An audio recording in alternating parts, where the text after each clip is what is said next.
Behind me is a Polaris XP 1000 NorthStar Ultimate. It's a three-person Ranger side-by-side. That's pretty badass. Hey, it's Tim, Pickup Truck Plus SUV Talk. Let's go through the details on this Ranger side-by-side, and I'll show you some cool footage I have from a local ranch where I did some spirited driving.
And of course, I got a little wind today, but I got all my notes. So I'm going to fold these in half, got to go through all the details for you and talk about what is on this XP 1000 that you can see right there. So Ranger XP 1000.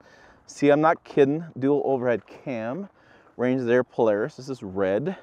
All right, so this one is $32,999 according to the Polaris website. It is the Ultimate. The Ultimate means you get a couple things. You get a windshield that comes out. There's a little lever in there, it just pops forward. We have a 7-inch screen in there, and we have a JBL sound system. $1,000 less gets you just the screen, or excuse me, just gets you the windshield that comes out.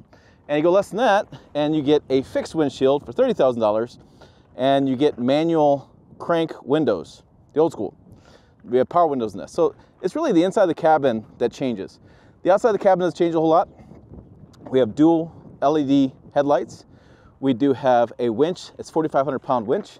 We have the 82 horsepower motor.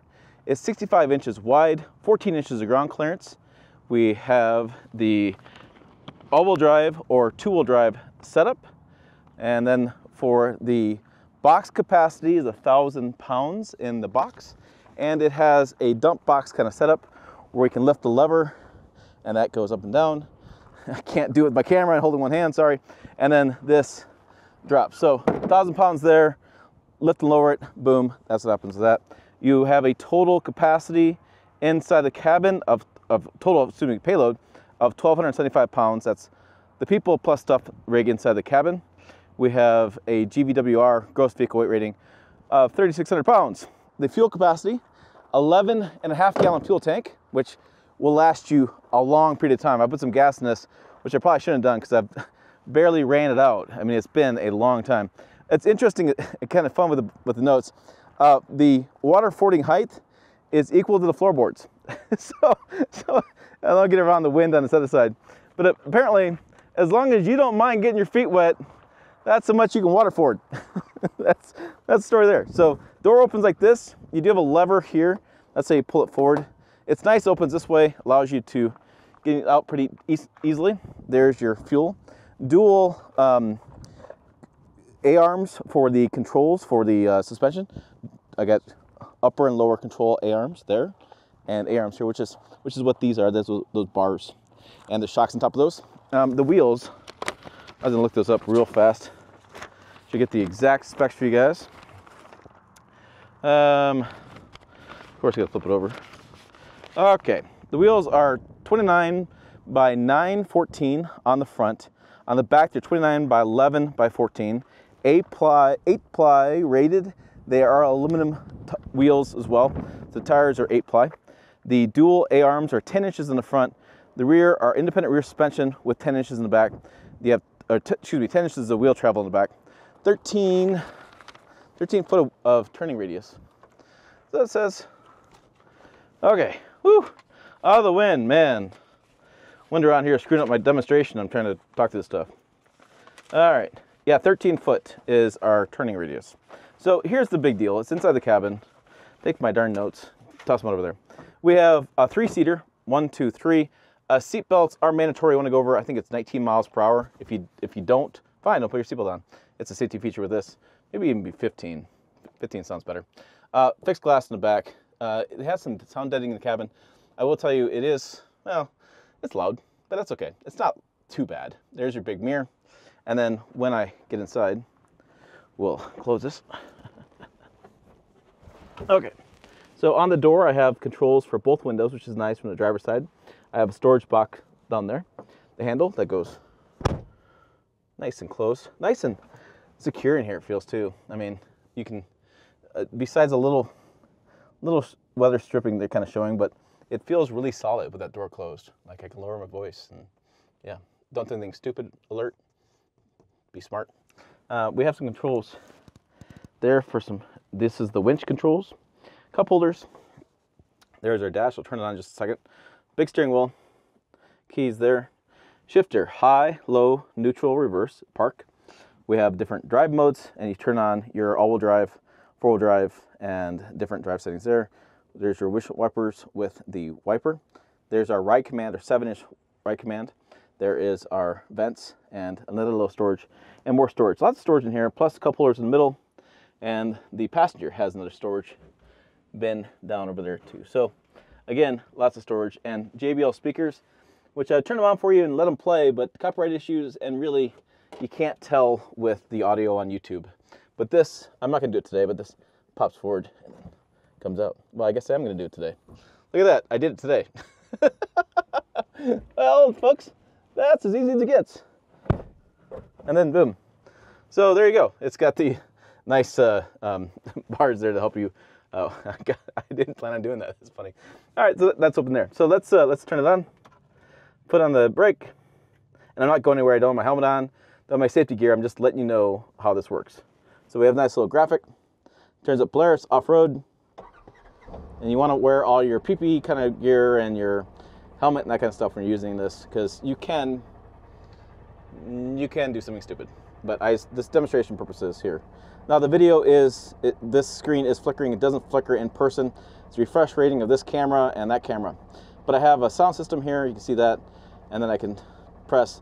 I have volts, engine temperature, the compass, trip odometer. I have a speedometer over here. It tells me seatbelt. I have fuel percentage, which is kind of nice to see there too. Temperature and what time it is, which is, well, not quite right. But I can do my phone. I can do different controls. I can do my game. I have a game camera too. I can do it from USB game camera. I can connect that and see what's going on. I have a radio playing, which I can't play because of copyright, like I said. Yeah, map, phone, help alerts. So a lot of cool notifications here. It's really a great hunting rig. Imagine you get a game camera, which I have. You go check the game camera. You toss it in here. You can flip through this and see what's going on. Don't take a laptop with you or try to see it on a little screen with the game camera come up with. This is pretty cool. I like that a lot. And then you have different radio you can set up and sound system there. So, and then you have heater in here too, which we played with the other day, heating and cooling.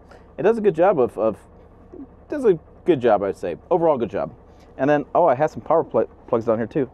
So, power plug there for USBs.